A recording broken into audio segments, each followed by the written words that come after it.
O transtorno borderline, a gente tem que entender que antes de ser um transtorno, é uma personalidade, por isso transtorno de personalidade. Então é uma maneira de ser, uma maneira da pessoa viver no mundo, e aí a gente vai ter os sintomas. Se a gente pudesse definir em 4 grandes sintomas, seria a instabilidade de humor, ou seja, essas pessoas variam o humor muito facilmente. Outra coisa também é a autopercepção. O border se autopercebe extremamente inferiorizado, ele se vê sempre pior do que o outro. Tanto que a busca do border é sempre buscar alguém que possa validá-lo como pessoa, e por isso surge a dependência afetiva. Uma outra característica muito interessante é a impulsividade. Essa impulsividade é, sem pensar, a pessoa age. E isso pode ser para discussões, comportamentos impulsivos, sem pensar a pessoa fala o que não deve, ou dirige perigosamente, ou abusa de drogas, ou até impulsivamente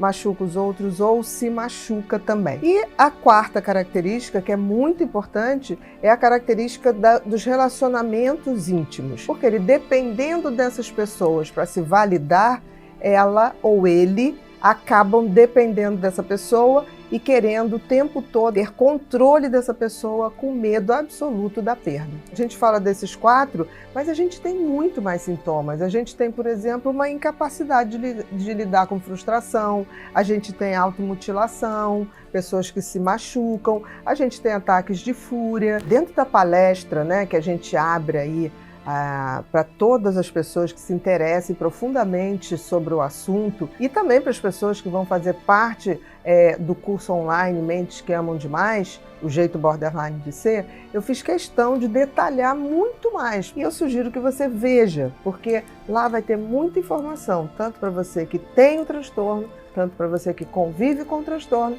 tanto para você que trabalha com o transtorno. Então, não perde, porque eu tenho certeza que vai te acrescentar muito.